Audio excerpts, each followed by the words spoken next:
Bonjour à toutes et à tous et bienvenue sur ce Morning Bull Run de bonne heure et de bonne humeur. Ici Mountorus et on va se retrouver une nouvelle fois pour parler des actualités du marché crypto parce que suivre tout ce qui se passe, ça vous permet tout simplement d'être au bon endroit au bon moment, de développer les bonnes convictions, d'avoir la vision long terme et donc de prendre des bonnes décisions dans un marché où c'est un petit peu incertain pour la majorité des gens. Aujourd'hui, on va parler de directeurs financiers qui investissent massivement dans la crypto. On va parler de eToro qui dévoile un plan pour tokeniser des actions sur la blockchain. On verra également en quoi la crypto peut vous aider à avoir des prêts immobiliers, en tout cas aux États-Unis, et on verra les conséquences que ça a pour nous sur le marché français. On verra en quoi le document qui est sorti concernant l'administration de Trump, concernant la Maison Blanche, concernant les actifs numériques est quelque chose d'assez exceptionnel. Et on finira par une news surprise que je vous ai réservée avant de laisser la parole à Apollo Taurus pour la partie technique. C'est parti. Allez, on commence avec les taux d'intérêt. Bon, on n'a pas eu de baisse des taux hier, évidemment, c'était prévisible, tout le monde s'y attendait. Ça augmente les probabilités pour septembre, pour octobre, pour novembre et pour décembre. Malgré tout, il va falloir suivre ça parce que, en fait, les chiffres de l'inflation sont légèrement au-dessus des attentes. Donc, ce qui va se passer au niveau du marché du travail notamment, et notamment l'inflation sur les produits et les services, ça va être des données extrêmement importantes pour la suite qui vont nous indiquer est-ce qu'on va avoir potentiellement une baisse des taux ou pas. Et donc, les prochaines décisions de la Fed, le calendrier économique n'a jamais été aussi important. Donc, on va suivre tout ça dans le canal Telegram. Comme d'habitude, c'est gratuit. Vous avez le lien en description. On a également une news qui est pour moi assez exceptionnelle. Le président de la SEC, Paul Atkins, dévoile Project Crypto. Donc le Project Crypto, c'est quelque chose qui contribuera à garantir que les États-Unis restent le meilleur endroit au monde pour démarrer une entreprise, développer des technologies de pointe et participer au marché financier. C'est ce qu'a déclaré Paul Atkins, chairman de la SEC. Et ce qui est super important à comprendre, c'est quoi? C'est qu'en fait, les États-Unis sont en train de dire au reste du monde, vous voulez investir dans la crypto, développer une boîte dans la crypto, débloquer de la valeur grâce à la crypto, venez chez nous, on est une terre d'accueil pour vos projets, pour vos solutions, pour vos ambitions. Et ça, c'est assez exceptionnel. C'est ce qui fait partie des nombreux éléments qui me laissent à penser qu'on va avoir quand même une alt season, un bull run de folie, parce qu'évidemment, toute cette valeur qui va être créée, elle ne va pas être créée pour rien. Ce n'est que mon avis, évidemment, une vision globale, il y a une réflexion globale derrière ça. On parle encore une fois de vision long terme, ce qui permet de prendre des décisions sur le court terme. On a également un article qui parle tout simplement des directeurs financiers qui misent massivement sur les cryptos. Donc, on a une étude qui a été menée par Deloitte. Donc, je sais pas si on dit Deloitte ou Deloitte, qui révèle que 99% des CFO de grandes entreprises, donc qui a un chiffre d'affaires qui est supérieur à 1 milliard de dollars, prévoient d'intégrer les crypto-monnaies à long terme dans leur stratégie. Alors, pour ceux qui savent pas qui est Deloitte, moi, j'ai la chance de vivre à l'étranger, donc je vois très bien ce que c'est. À chaque fois que je passe dans des grandes villes, il y a des bureaux, justement, de cette entreprise. En fait, c'est quoi? Deloitte, c'est un réseau mondial de cabinets qui proposent des services professionnels. Donc, il y a de l'audit, il y a du conseil, il y a de la finance, il y a de la gestion des risques, il y a du juridique, il y a du fiscal. Et en gros, pour que vous captiez un petit peu qui c'est qui a fait cette étude, c'est l'un des plus grands cabinets de services professionnels au monde, ok?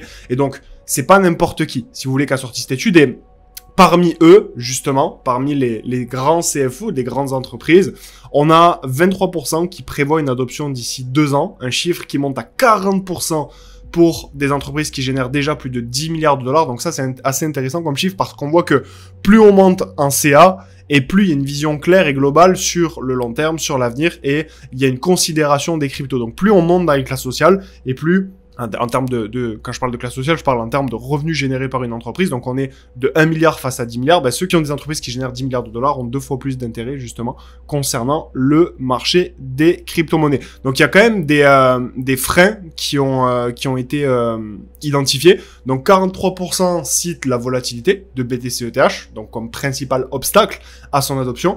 42% évoquent la complexité comptable et 40% pointent l'incertitude réglementaire. Donc sur ces 2 derniers points, la complexité globale et l'incertitude réglementaire, faut capter que c'est quelque chose qui est en train de s'améliorer. C'est quelque chose qui est en train de s'arranger. On a eu un document concernant les actifs numériques qui est sorti avant-hier. Et donc, évidemment, on va en parler dans ce Morning Bull Run parce qu'on s'est eu mercredi lors du dernier Morning Bull Run.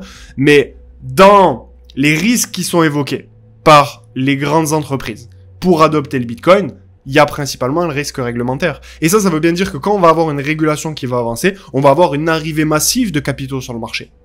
Ok? Et donc, c'est pour ça que c'est super important de surveiller la réglementation. Et les motivations principales des grandes entreprises, ben, c'est protection de la vie privée, efficacité des paiements transfrontaliers et la transparence et la traçabilité via la blockchain pour la supply chain. Et concernant les investisseurs institutionnels, il y a une autre étude de Coinbase qui est sortie qui indique que 83% d'entre eux veulent accroître leur exposition aux cryptos d'ici 2025 avec une diversification au-delà du BTC et de l'Ether. Et donc, parmi les actifs les plus cités, on a XRP et on a Solana. Et 5% du portefeuille sera alloué aux cryptos cette année. Donc, c'est assez fou de voir ce qui est en train de se passer. Quand vous suivez, en fait, l'actualité tous les matins, c'est pour ça que je vous fais le Morning Bull Run, ni plus ni moins, c'est parce que quand vous suivez l'actualité, vous comprenez des choses que la masse ne comprend pas. Et donc forcément, vous prenez des décisions que la masse ne prend pas. Et donc forcément, vous avez des résultats que la masse n'a pas. C'est aussi simple que ça. On a encore une news de folie. Hein. On va enchaîner là ce matin parce que c'est assez fou ce qu'il y a.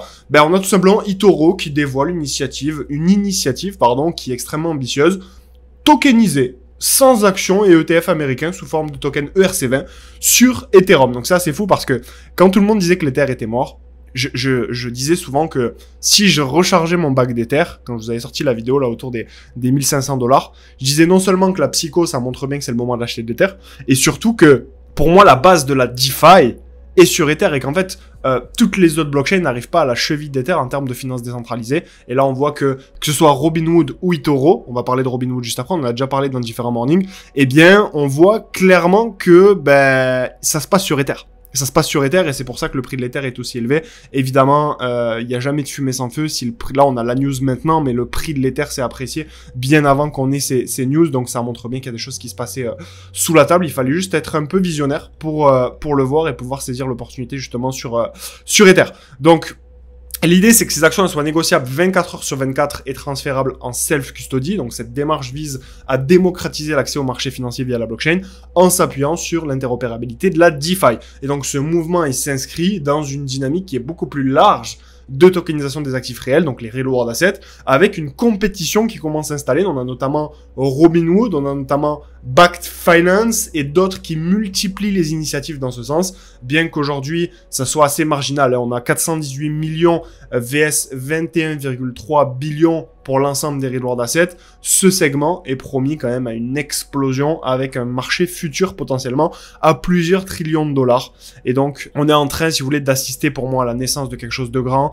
Et comme d'habitude, il y a ceux qui vont se positionner et il y a ceux qui diront, j'étais là, mais j'ai pas su me positionner, un petit peu comme ça a été le cas avec BTC, bien que je pense pas qu'on ira chercher les rendements qu'il y a eu sur BTC avec des projets real world assets, mais il y aura quand même des belles choses à faire. Donc c'est quand même quelque chose à étudier. Et évidemment, si vous voulez plus d'informations, vous avez le canal Telegram spécialement dédié à la crypto. C'est gratuit. Le lien est en description. Vous cliquez, vous rejoignez le Telegram et vous avez accès aux bonnes informations. Et je partage même parfois des opportunités d'investissement qui sont assez intéressantes sur lesquelles nous nous positionnons en interne. Et donc la conclusion de ça, c'est quoi? C'est que eToro veut s'imposer comme un acteur incontournable de la tokenisation d'actions, tout en anticipant une redéfinition profonde du marché boursier à l'ère du Web3. Et donc la bataille, si vous voulez, ne fait que commencer.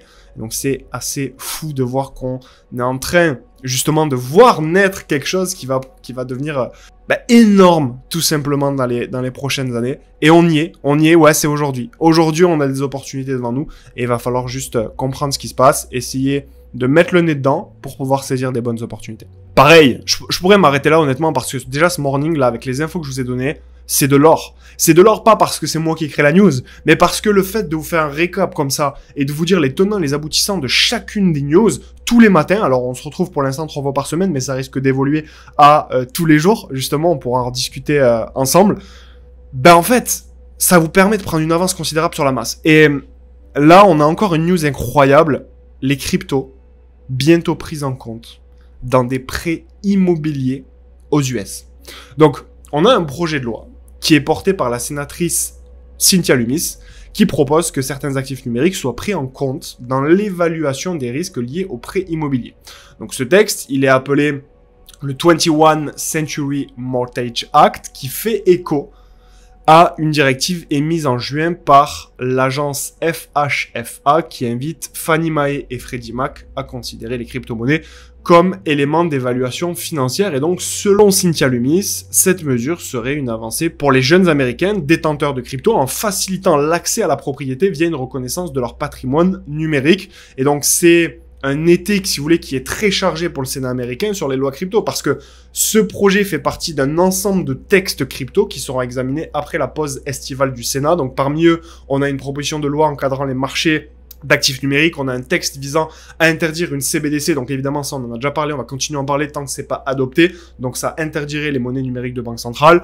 Un projet complémentaire porté par Nancy Mace qui est appelé le American Owner Crypto Modernization Act, qui obligerait les prêteurs à intégrer des cryptos détenus sur un exchange dans l'évaluation du crédit. C'est assez fou ce qui se passe. Ça veut dire qu'en fait demain, vous avez investi 10 000 $ dans le Bitcoin, vous avez fait x10, vous avez 100 000 $, vous pouvez aller voir une banque avec vos 100 000 $ et dire ok, je veux lever 200 000 parce que tout simplement le calcul de mon taux d'emprunt, de la somme que je peux emprunter, mon taux d'endettement plutôt, la somme que je peux emprunter à la banque, va prendre en compte mes actifs cryptographiques. C'est quand même assez fou et on a vraiment... cette news, elle est énorme. Elle est vraiment énorme, elle est vraiment immense et ça veut dire que on est en train d'assister à une adoption généralisée de la crypto. C'est juste que ça n'a pas encore touché la masse, les particuliers, mais en fait, on est en train de construire tout le squelette. On est en train de poser les fondations sur ce qui va se passer, ce qui est complètement fou pour la suite. Justement, j'ai pas besoin d'aller plus loin parce qu'on a encore une dernière news à voir ensemble. Et c'est Donald Trump, son administration, qui dit non au CBDC, justement, et qui mise tout sur les stablecoins.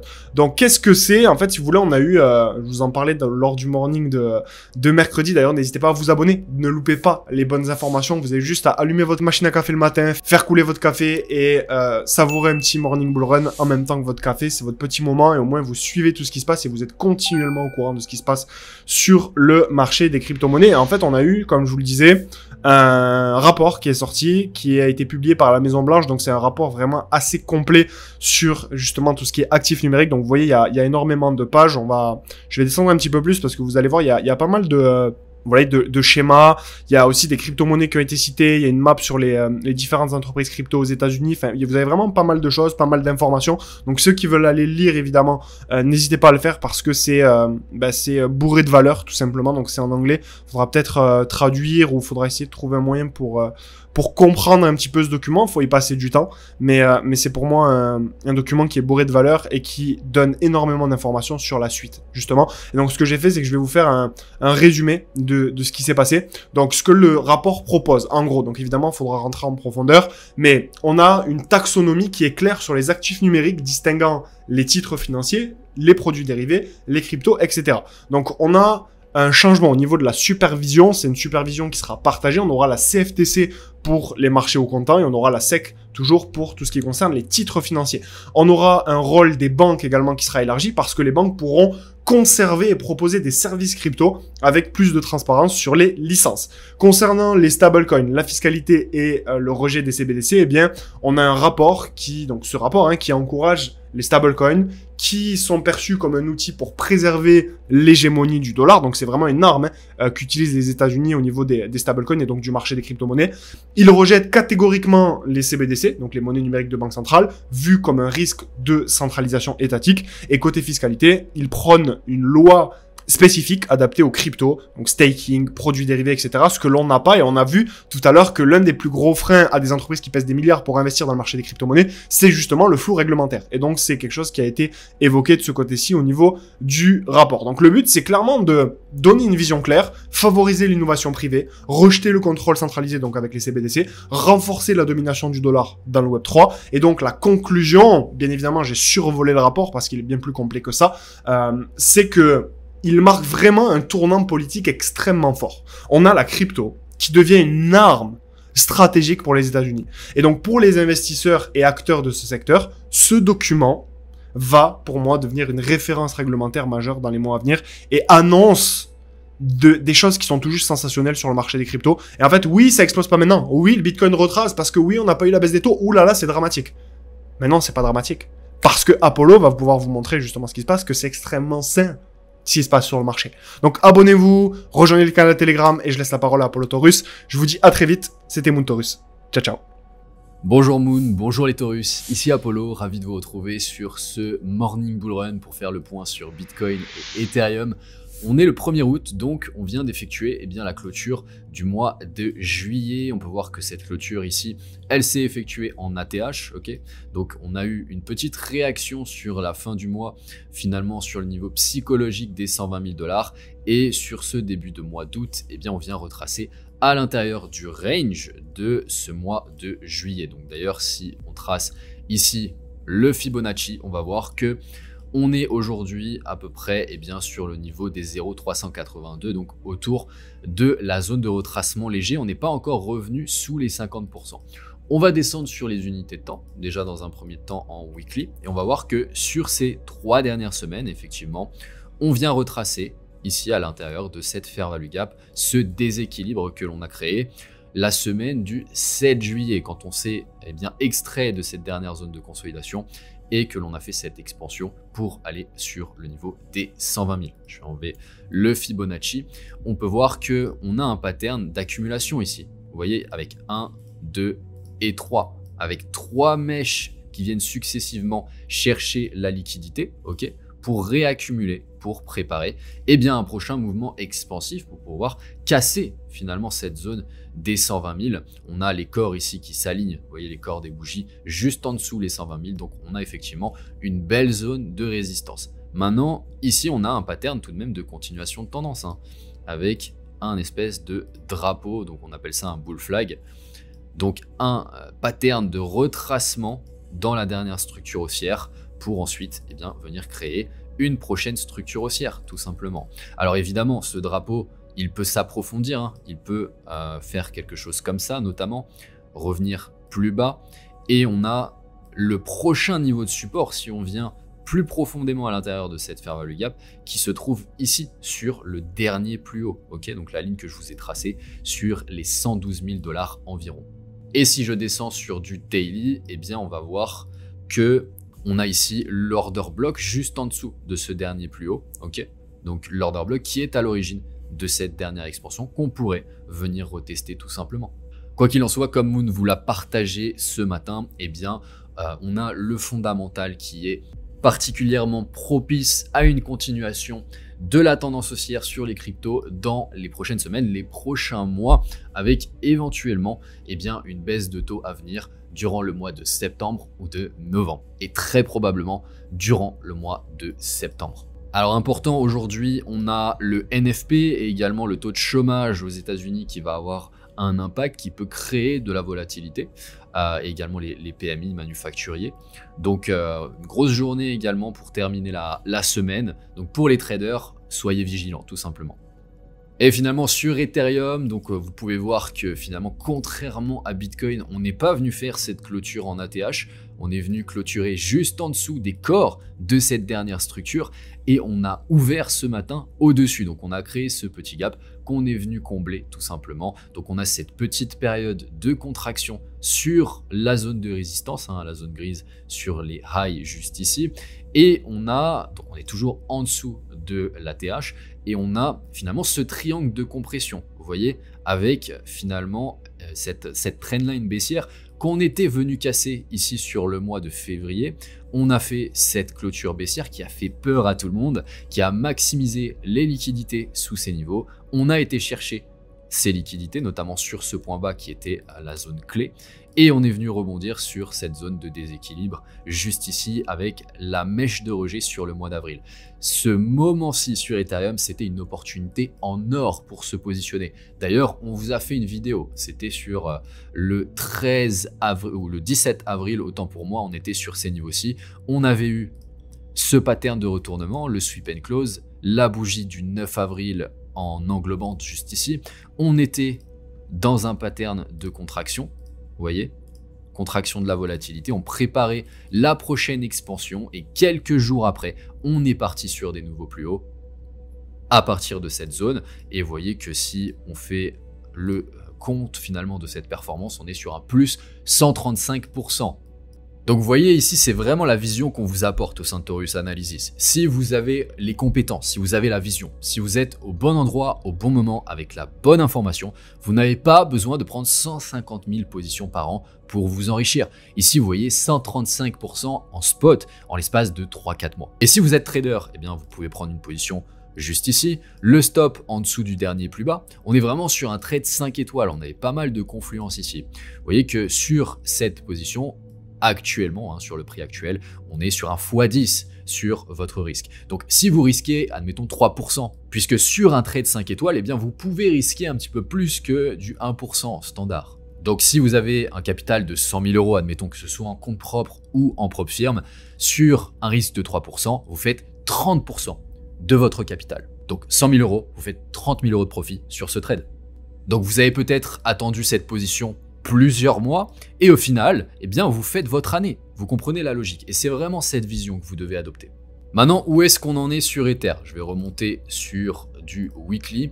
Eh bien, vous voyez qu'après cette expansion haussière, on arrive donc, comme je vous l'ai expliqué, sur la zone de résistance après avoir réintégré ici au-dessus de la trendline. Donc, on a eu un premier rejet de cette trendline par le bas ici, ok. Puis la semaine du 7 juillet, on est venu réintégrer au-dessus et on a eu, eh bien, la semaine du 14 juillet, une énorme expansion qui nous a délivré ce déséquilibre qu'on pourrait venir retester. Si je trace le Fibonacci sur ce dernier mouvement haussier, eh bien, on va voir que cette zone de déséquilibre, elle se trouve dans la zone de retracement léger et on aurait également, si on vient à retracer sur les niveaux bas de cette fair value gap, eh bien, on aurait la confluence avec cette trendline haussière pour pouvoir ensuite prendre l'élan suffisant pour venir casser les résistances et repartir sur des nouveaux plus hauts, sur des nouveaux ATH sur Ethereum. Donc évidemment, c'est pas obligatoire de faire ce type de mouvement, simplement il faut comprendre que après une expansion, c'est extrêmement sain de retracer à l'intérieur de cette expansion pour aller chercher la liquidité, ça permet de repartir de plus belle finalement. Les Taurus, c'est la fin de ce morning, laissez un like à la vidéo, abonnez-vous à la chaîne pour rejoindre l'aventure avec nous, rejoignez également les canaux Telegram pour avoir toute la valeur au quotidien, vous trouverez le lien en description. Sur ce, je vous souhaite un magnifique vendredi, un magnifique week-end, je vous dis à la semaine prochaine, c'était Apollo, ciao ciao.